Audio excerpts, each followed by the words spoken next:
Pick up sa questions. Yeah, pick up sa... Welcome mo tayo. Wait natin sila ng konti.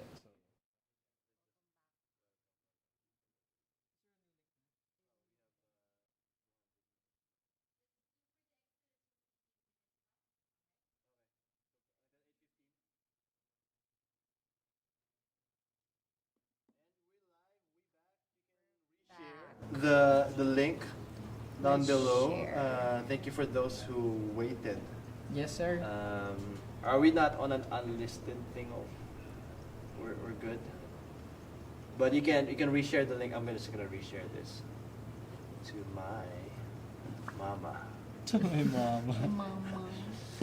Sabi mo na sa mom mo. Yep, sending it to my mom. Mama! Mama, I'm live na, mama. We are live now, mama. We back, yes. One last time, Z. Thank you for your patience, fam. We are back. We back. Okay.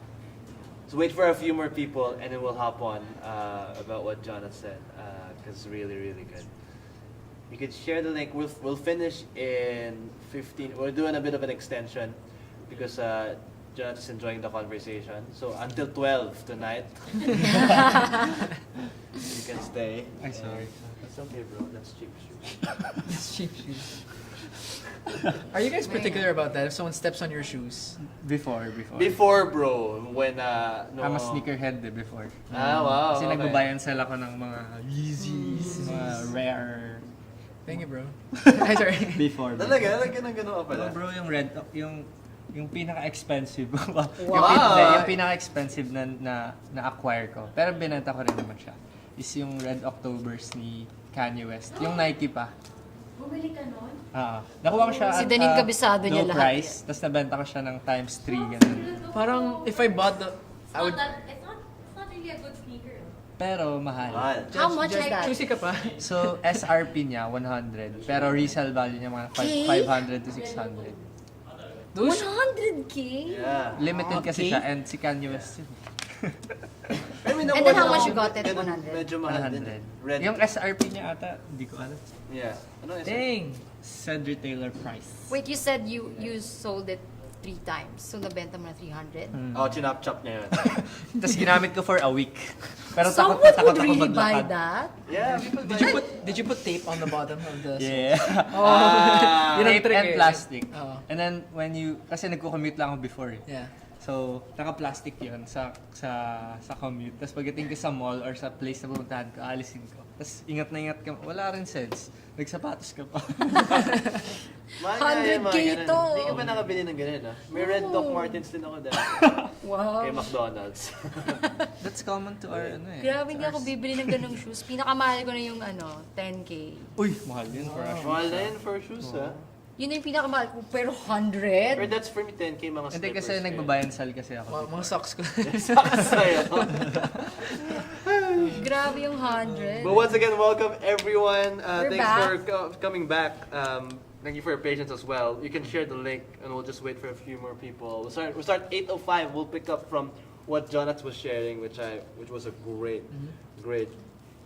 insight from his field. And while we were offline, Ed was actually sharing about he has never met any other director No. that's doing what Jonats was doing. And you shared that what you said when we were offline, why you're doing the stuff and the tasks that usually directors won't normally do. Marker daw. Hindi, on my perspective kasi, parang hindi naman siya nakakatulong sa project niyo or sa finifilm yung something. Di ba, parang, kunyari ito, may technical difficulties. Kunyari, sigaw-sigawan ko yung prod team dyan. May mga ambag ba yun? Yeah. Kung paano, edi, kung, kunyari, alam ko naman yung ginagawa nila, edi, tulungan ko na lang sila, di ba? Pero di ka tumulong din eh. Eh, kasi hindi ko alam eh.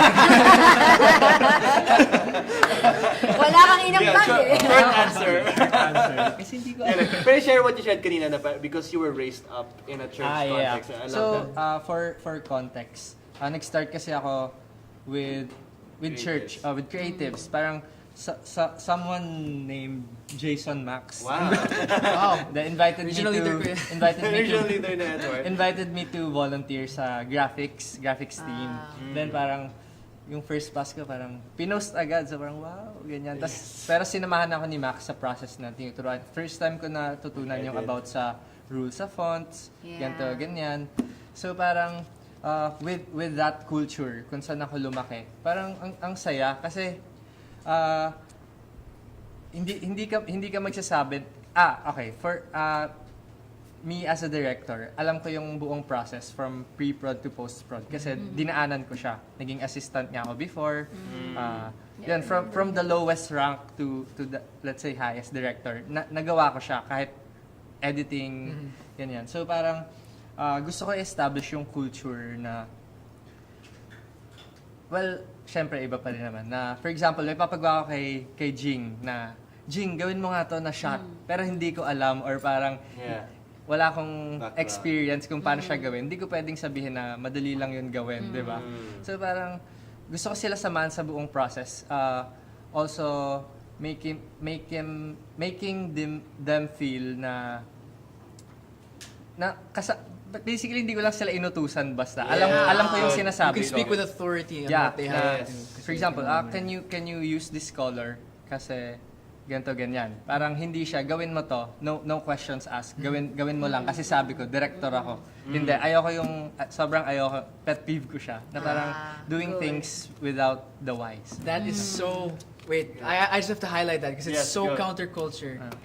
Because one of the things that is hated by the majority of people that I know, like the other artists and myself as much, is when people power trip.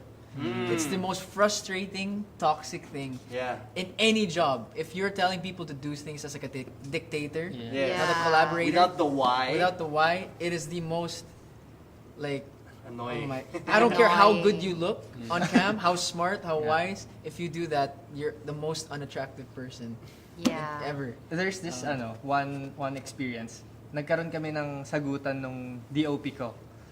So kasi may gusto siyang shot, tas ito yung gusto kong gawin. Tapos parang, so nagkainitan talaga sa set. As in, medyo nagtalo kami. And then kinausap ko siya after. Kinument ko siya, bro, sobrang na-appreciate ko na parang in a way, hindi naman pinilit, pero pinaglaban mo yung gusto mo mangyari. Kasi DOP siya may authority din siya to do it. And parang actually, I love it. So the DOP is Director of Photography, cinematographer. Na parang kinument ko siya. I know medyo nagkainitan tayo kanina, pero I just want to appreciate that ito yung gusto ko sa team ko, na hindi lang sunod ng sunod sa mga inuutos ko. Kasi lahat tayo creatives 'di ba? I mean, I got you for the job because I know you're good at it. So authority, 'di ba? So, yan. That's nice. What's really great about Jonats' story is I actually met Jonats when he was not a creative yet. Wow. As a profession, but he was very creative at that time. But like the skills and the opportunities weren't there yet, and I actually witnessed his life just God pour out His favor on him, and I love how you stayed obedient and you stayed humble. That's one of the big. Because I met him, he was trying to do taekwondo at that time. no, that's true. I met him before he was in college, and I've seen his career and how God blessed it, how God gave him opportunities, and in all that he would always serve people, and it's really great. Like if you would come to his studio, he would serve you samgyup, he would serve you everything. And he wouldn't even let us, no, ako na. So he would just serve anyone who's coming there. Whether it's a client, a friend, whoever's gonna come there. And I've just seen him, God pour out the blessing on his life. I believe because of his service. Happy birthday, Jonats. Happy birthday, Jonats. Very legit. If you wanna Pero nung first time na meet ko rin si Jonats, kasi dala-dala siya ni Max noon for prenup shoot ng sister ko nun eh. Yeah. So that's the first time I met him. So nung time na yun, like, I don't know him. Sino ba to? Okay ba to? Max? Kasi ako kasi nagko-coordinate ng wedding ng sister ko nun. So sabi ko, uy Max, okay ba yun? Hindi ko kilala yung Jonats. Kasi nag-wedding coordinator nga. Yes. And still, you're still doing it sometimes. Yeah, but not for now. For fun na lang. Yeah. Okay. What are the other ways na parang you feel like you're serving in your own field? You're serving counterculturally in your own field. May shinare si Ed kanina, I remembered something. Just when it comes to people watching you. So like, I think that's one thing that we can remember is like, whatever you're doing, someone is watching you. There's always someone who's watching you. And one of the best wins that I have in my life is there were two guys in my old job who were watching how I live and how I led, and they got involved in community. They're Jared and Jello, so they were in the team that I was coaching before, and I did not get them into church by like convincing them go to church. Yeah. It was just because they were watching and they're like, okay, I wanna come. So they volunteered to come, and now they're great, and they're some of the best testimonies that I have in my own life. Yeah. I think in terms of like I was talking about it a little while ago about setting the example, and for me one of just another victory in my life is how my mom has changed. Hi mom, she's watching right now. Shout My out mom Tita, would hello. never Hi, ever Tita. watch this before. My mom is literally, and it's amazing, a miracle in its own sense. I actually shared this with the prayer team. My mom literally was not able to read the Bible. The Bible that she had, the physical Bible, because of the size of the font, it was too small for her eyes to read. Challenging. And so what she would do is that she would go online on YouTube and watch these like 3-hour recordings of the readings of Genesis and Exodus and stuff like that. And one day she tried reading the Bible, and her eyes could actually read. Wow. From one day to the next, she could actually read the Bible. So Really? Oh, physically wow. healing, she was Great able to read. testimony. Wow. So it's just one Amazing. of those things where it took a long time. Yeah, It took like yeah. over a year Yes. of sharing, and my sister's certainly getting to it. And it's just one of those things where Pastor James has talked about influence in the circles that you have. Yes. Yeah. But it's I think that the biggest thing I've learned, and the most like the importance of being consistent, because like you can be great. There are a lot of artists who are like, to God be the glory in their interviews, and they don't live it out behind the scenes. Yes. And when you're consistent in doing that, You see the favor. you'll see it and you'll see the fruit grow. And at the end of the day, the biggest and the easiest way to kill anything is to compare it. So when you live in that lifestyle, it's tough as well. But I think consistency. Wow. My gosh, pagdating sa relationships. Wow.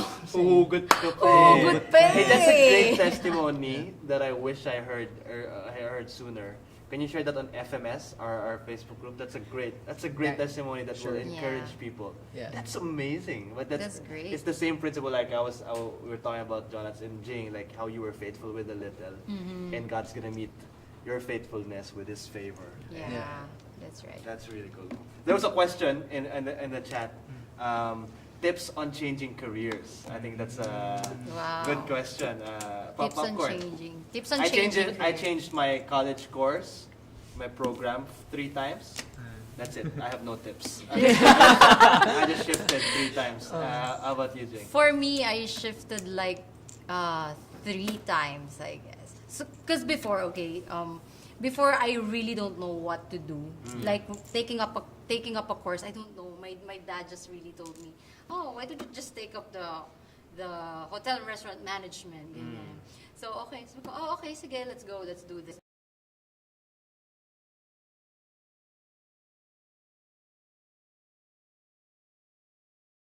Felt small and in some way because my ex-fiancé just really made me small from my job before because I work as a waitress. So they call it as a waitress, but of course when you're in the airport, the position title is good guest service associate. So, yeah. But yeah, so in that moment, I literally feel like, oh, I'm so small because he's an engineer, and then he made me feel like walang audio. Meron. Sa audio daw. Are we good? Good? Good. Do we have audio? Yes. Yeah, okay. Okay. So, yeah. So that time, I told myself, okay, I'm not gonna be on this job anymore. And then that's the time I started like thinking, God, what's really your plan for my career? I really don't know. And then I think that I was around 27 that time. That's the only first time I really asked God, what's my calling for my career? Am I really called to do this? Am I really called for this job? Because I wasn't happy anymore I wasn't happy anymore. Not just because na feel down ako nung person na yon. Yeah. But really, hindi na talaga din ako happy. And then, when I started asking God just really showed me things, on changing career. I guess you just really have to try and risk things. Kasi ang dami kong tinry before nung nasa Dubai ako, nag-apply ako ng model. Like as in, like, yung send ng photo, ganon, as Doon in. ba galing mga TikTok mo na?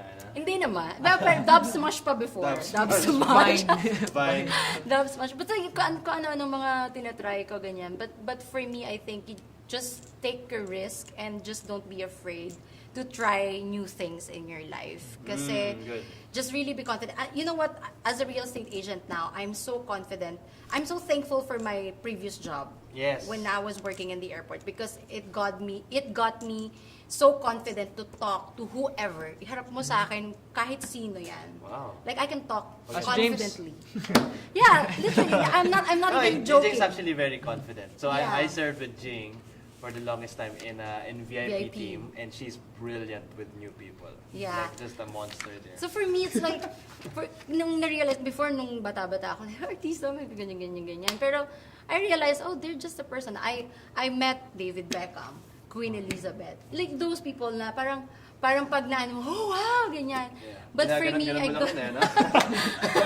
Paris Hilton, mga ganung tao. So parang for me, it's like, okay, I've got this confidence. So maybe that's why it's easy for me then to really talk to whoever. Great, amazing. Just good testament of God using everything. Yes. And like I love what you said about just try and take a risk, Yeah. because there are some things na you'll be uncomfortable doing or you won't necessarily enjoy, Yes. but there's a purpose in there. How Yeah, would you that's do? And to build on that kasi, parang siguro there are someone here na feeling nila parang di sila confident sa pag-change nila ng career. Maybe someone na from this industry, pumunta siya ng industry na to. I just want to assure you kung sino ka. And then, if plan siya ni God talaga, dun sa specific industry or Yeah. job na gagawin mo, may provision talaga. And Yes. parang Yeah. opportunities din. And magugulat ka na lang. Actually, ayun, product ako nung nagugulat na lang. Yes. Na, Product I never ng nagugulat. dreamt Actually. of being a director.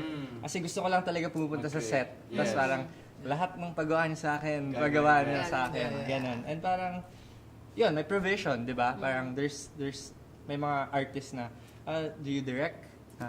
Sometimes. Tapos hanggang sa na-build na lang siya na, yun na. Yung confidence nga sabi Yung mo. confidence. Yeah. And yun, talon. Talon. Leap of faith. Shift. Really quick for me, one of them is that God doesn't use, like I realized, He uses everything. Like if you change career, He uses even your Yes, last career. yes. Yeah. Like I used to do a lot of acting, which is something I never really wanted to do, but people said like, you're good at it, so I had to do it. But I realized, and I think it kind of leads me to the second point I wanted, the popcorn piece I wanted to share, is if He wants you to do it, his hand, like his hand's gonna be over it.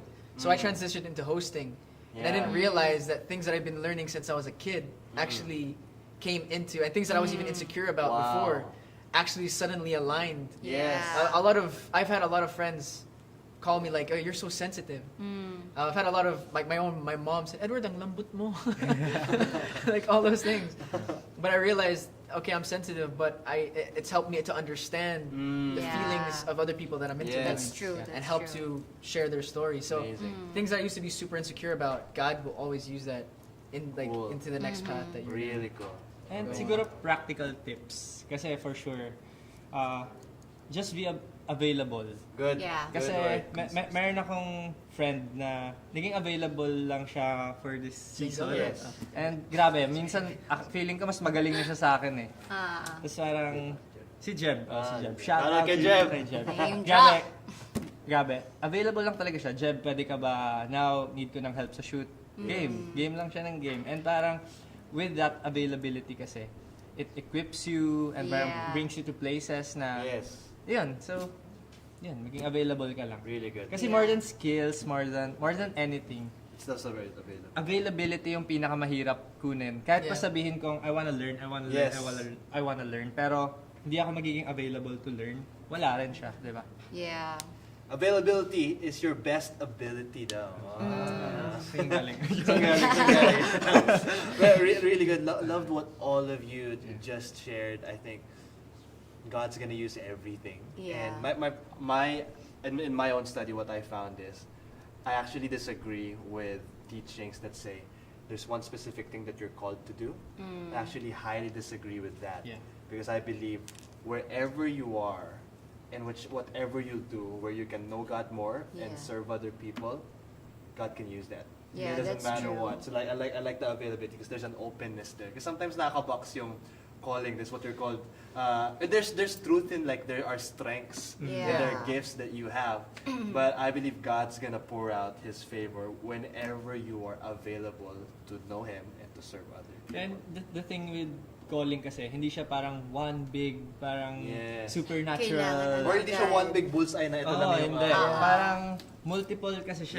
Yes. And parang, hindi siya nagbabago in a way na, bago isip ko, ito na lang Yes, pala ganyan yes, life. yes. Pero lahat ng track na dinadaanan mo, it's part of the calling. Yeah, Yes. that's true. You don't true. need parang I'll wrap this up with this. Like sometimes our generation we get anxious with like, oh, is this the will of God for me? Yeah. The will of God, Bible says, is for you to be holy. And so whatever and however you're gonna do that, however you're gonna know God and serve Him more, that's His will for you. As long as you're becoming holy. So you don't Yeah. need to be anxious. And what's great is what they talked about calling. You can learn more about that in counterculture. Amen. Yes, Which you'll yes. which you'll have. So sign up on Sunday or sign up right now. Favorite.church/counterculture. If you have a friend, you have a bestie, you have a niece or a nephew that doesn't have a ticket yet, don't let them miss out. But once again, thank you, Edward, Jing, Jonats. That was a very meaty conversation. I'm actually quite surprised with what we were able to talk about and tackle. But this is Paul, Real FM, repping Jesus in today's culture. This is Sound of Favor movement. We'll see you in 2 weeks, and we'll see you on Sunday in Crown Plaza. Grand Ballroom. We have an outdoor experience also in the parking level. But see you Sunday. Sign up for Counterculture. Peace. Arigatou gozaimasu.